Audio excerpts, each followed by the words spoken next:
Hi guys, Mahesh friends. ఆంధ్రప్రదేశ్లో గ్రామ సచివాలయాలు, వార్డు సచివాలయానికి సంబంధించిన నోటిఫికేషన్స్పై మనకు కొన్ని అప్డేట్స్ అయితే రావడం జరిగింది. యాక్చువల్గా ఈరోజు మనకు వచ్చిన కొన్ని నోటిఫికేషన్స్ అనేవి చూసినట్లయితే చాలామంది కూడా అఫీషియల్ వెబ్సైట్లో లేవు కదా, ఇవన్నీ ఫేక్, ఎవరో తయారు చేస్తారు అని చెప్పి మనకు కామెంట్ సెక్షన్లో కామెంట్ అయితే చేస్తున్నారు. యాక్చువల్గా అయితే చెప్తున్నా, ఇవన్నీ కూడా మనకు గవర్నమెంట్ వాళ్ళు రూపొందించినవే. అయితే మీరు అన్నట్టుగా అఫీషియల్ నోటిఫికేషన్ అయితే కాదు, ఇవన్నీ కూడా మనకు డ్రాఫ్ట్ నోటిఫికేషన్స్. అంటే ఒక అఫీషియల్ నోటిఫికేషన్ అనేది రూపొందించే ముందు అందరూ కూడా కలిసి ఈ యొక్క డ్రాఫ్ట్ నోటిఫికేషన్స్ అనేవి రూపొందిస్తారు. ఈ యొక్క డ్రాఫ్ట్ నోటిఫికేషన్స్లో ఏమైనా సరే ఇంకా మార్పులు కనుక చేయాలనుకుంటే ఖచ్చితంగా చేస్తారు. ఓకే, మ్యాక్సిమం మనకి ఈ యొక్క డ్రాఫ్ట్ నోటిఫికేషన్ అనేది అఫీషియల్ నోటిఫికేషన్గా రేపు మారబోతుందని చెప్పుకోవాలి. ఇక్కడ మీరు చూసినట్లయితే ఇది రివైజ్డ్ డ్రాఫ్ట్ నోటిఫికేషన్. అంటే మ్యాక్సిమం మనకు ఈ యొక్క అంశాలే రేపు నోటిఫికేషన్స్లో కూడా వచ్చేసే అవకాశాలు అయితే ఉంటాయి మ్యాక్సిమం. ఎందుకని అంటే ఇక్కడ మనం చూసినట్లయితే నోటిఫికేషన్ అనేది అఫీషియల్గా ఎప్పుడు రిలీజ్ చేస్తామని చెప్పి అన్నారు, 25th కానీ 26th కానీ రిలీజ్ చేస్తామని చెప్పి తెలపడం జరిగింది కదా. మరి ఈ యొక్క నోటిఫికేషన్ అనేది ఎప్పుడు వచ్చింది? 25th అని చెప్పి వీరికి చాలా క్లియర్గా మెన్షన్ చేశారు.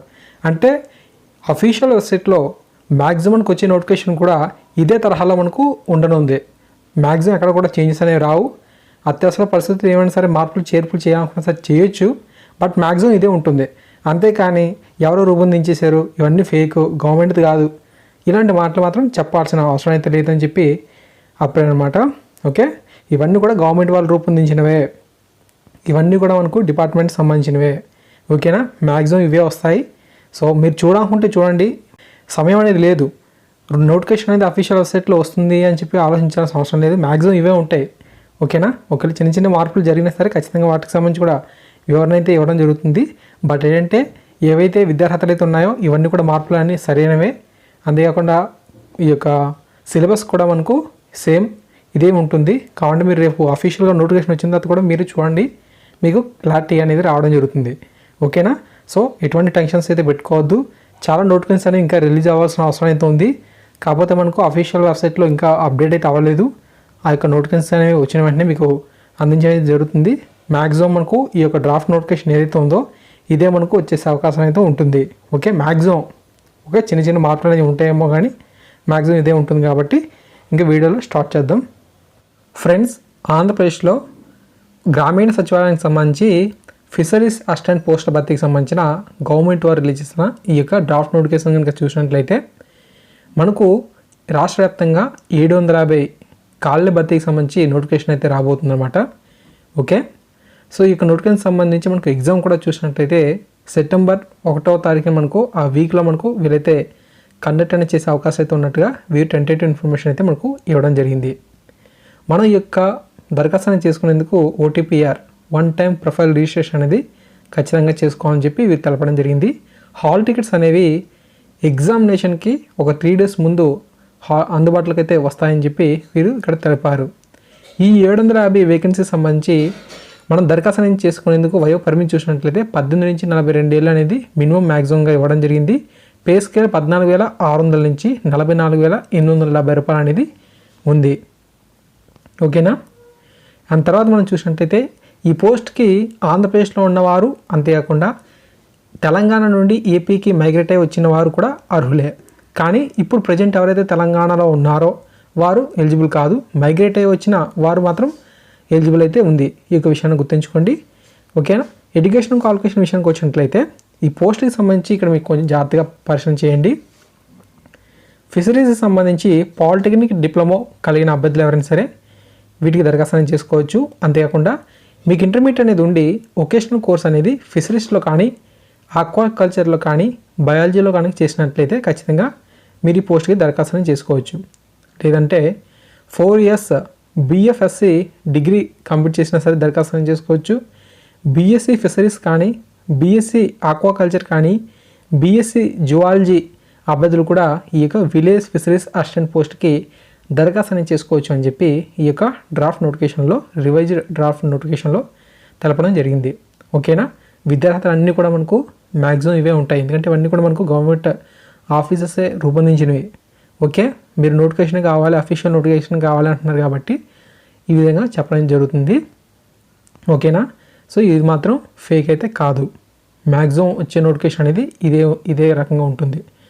ఓకేనా. తర్వాత మనం చూసినట్లయితే ఇందాక మీకు ఒక విషయం అయితే చెప్పాను, తెలంగాణ నుండి ఏపీకి మైగ్రేట్ అయ్యి వచ్చిన వారు అని చెప్పాను కదా. ఇక్కడ 2 జూన్ 2014 నుంచి 1 జూలై 2019 వరకు కూడా ఎవరైతే మనకు అభ్యర్థులు తెలంగాణ నుండి ఏపీకి వచ్చేసిన వారు ఉంటారో వీరు ఆంధ్రప్రదేశ్లో ఉన్న అభ్యర్థులతో పాటుగా దరఖాస్తు అనేది చేసుకోవచ్చు. మీకు కూడా లోకల్ స్టేటస్ అనేది వర్తిస్తుంది.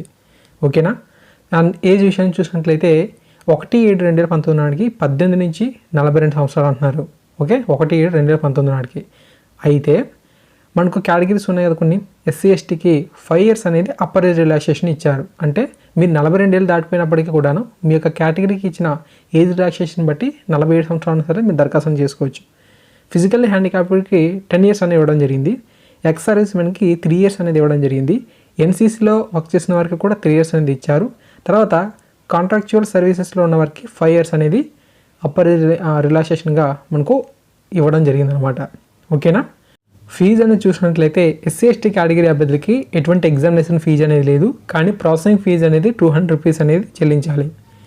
ఆల్ అదర్ కేటగిరీస్కి ఎగ్జామినేషన్ ఫీజు అనేది 200 రూపీస్గా ఉంది, ప్రాసెసింగ్ ఫీజు అనేది 200 రూపీస్గా ఉండడం జరిగింది. ఓకేనా. ఈ విధంగా మనకు ఫీజు సంబంధించి వీరు డ్రాఫ్ట్ నోటిఫికేషన్లో తెలిపారు. అండ్ తర్వాత చూసినట్లయితే అప్లికేషన్లో ఏమైనా సరే మిస్టేక్ కనుక చేసినప్పుడు దాన్ని మళ్ళీ మనం మార్పణ చేసుకునేందుకు 100 రూపీస్ అనేది పే చేయాలని చెప్పి కూడా తెలపడం జరిగింది. ఈ యొక్క పోస్టును భర్తీ చేయడానికి రిటర్న్ ఎగ్జామినేషన్ అయితే ఉంటుంది. ఓకే, 13 జిల్లాలకు సంబంధించి కూడా ఎగ్జామ్ సెంటర్స్ అనేవి అందుబాటులో అయితే ఉంటాయని చెప్పి కూడా వీరు ఇక్కడ తెలుపుతున్నారు. ఎగ్జామినేషన్ సెంటర్స్ అనేవి అన్ని జిల్లాలకు సంబంధించి కూడా మనకు ఉంటాయి. ఓకేనా. అండ్ నెక్స్ట్ మనకు వెయిటేజ్ ఆఫ్ మార్క్స్. ఈ యొక్క వెయిటేజ్ ఆఫ్ మార్క్స్ అనేవి ఆల్రెడీ ఫిషరీస్ డిపార్ట్మెంట్లో ఎంపీగా వర్క్ అని చేస్తున్న వారికి కేటాయించడం జరుగుతుంది. 50 మార్క్స్ అనేది వీరి యొక్క ఏదైతే సర్వీస్ అయితే ఉందో ఈ యొక్క సర్వీస్ని పరిగణలోకి తీసుకొని ఇస్తున్నారు. ప్రతి 4 నెలలకు సంబంధించి కూడా 1 మార్క్ అనేది కలుపుతారంట. ఈ విధంగా మనకు మ్యాక్సిమం 50 మార్క్స్ అనేది ఇవ్వడం జరుగుతుందని చెప్పి తెలపడం అయితే జరిగింది. ఈ యొక్క రిటర్న్ ఎగ్జామినేషన్ ఏదైతే ఉందో ఈ యొక్క ఎగ్జామ్ సంబంధించి ఓసీబీసీ అభ్యర్థులకి 40% అనేది స్కోర్ అనేది రావాలని, ఎస్సీ వారికి 35%, ఎస్టీ వారికి ఫిజికల్లీ హ్యాండిక్యాప్డ్కి 30% స్కోర్ అనేది రావాలి. అలా వస్తేనే మినిమం క్వాలిఫై అయినట్టుగా వీరు తెలపడం జరిగింది. ఆ స్కోర్ వస్తేనే జాబ్ వస్తుందని కాదు, కానీ క్వాలిఫై అవ్వడానికి ఆ స్కోర్ అనమాట. దాని తర్వాత జిల్లాల వారీగా కేటగిరీ వారీగా ఖాళీల సమాచారాన్ని ఇక్కడ మీరు చూడవచ్చు. ఈ యొక్క నోటిఫికేషన్ అనేది వీడియో డిస్క్రిప్షన్లో అందుబాటులో ఉంది, అక్కడి నుంచి మీరు డౌన్లోడ్ చేసుకుని చూడండి. ఓకేనా. అండ్ నెక్స్ట్ మనకు రిటర్న్ ఎగ్జామినేషన్ అనేది ఏ విధంగా ఉండబోతుందంటే జనరల్ స్టడీకి సంబంధించి 50 క్వశ్చన్స్ అనేవి ఉంటాయి. 50 మార్క్స్కి కేటాయించడం అయితే జరిగింది. ఫిషరీస్ అంటే మనకు ఏదైతే ఎడ్యుకేషన్ కంప్లీట్ చేసామో ఆ యొక్క ఎడ్యుకేషన్ సంబంధించి 100 మార్క్స్ అయితే ఉండడం జరుగుతుంది. 100 క్వశ్చన్స్ అయితే ఉంటాయి. జనరల్ స్టడీస్ సంబంధించి ఏ టాపిక్స్ అనేవి చదవాలి అనే దానిపై వీరు ఇక్కడ ఇవ్వడం జరిగింది. స్క్రీన్ మీద మీరు చూస్తున్నారు. ఓకే. అండ్ తర్వాత మనకు ఫిషరీస్ సంబంధించి కూడా ఎటువంటి టాపిక్స్ అనేవి ఉన్నాయి అనే దానిపై కూడా వీరు ఇక్కడ వివరణ అయితే ఇవ్వడం జరిగింది. ఆల్రెడీ మీరు కోర్స్ అనేది కంప్లీట్ చేశారు కాబట్టి ఈ యొక్క సబ్జెక్ట్ మీదే మీకు కొంచెం అవగాహన అయితే ఉంటుంది. సో కొత్తగా చూసేవారికి కొంచెం ఈ టాపిక్స్ ఏంటనేది కొంచెం అర్థం కాకపోవచ్చు. ఓకే, మీకైతే అండర్స్టాండ్ అయితే అవుతుంది. ఈ విధంగా మనకు పూర్తి ఇన్ఫర్మేషన్ అయితే రావడం జరిగింది ఫిషరీస్ డిపార్ట్మెంట్కి సంబంధించి. ఓకేనా. ఈ డ్రాఫ్ట్ నోటిఫికేషన్ వీడియో డిస్క్రిప్షన్లో అందుబాటులో అయితే ఉంచాను, తప్పకుండా డౌన్ చేసుకోండి. Okay, thanks for watching this video. తప్పకుండా వీడియోని లైక్ చేయండి, 10 మంది కూడా షేర్ అని చేయండి.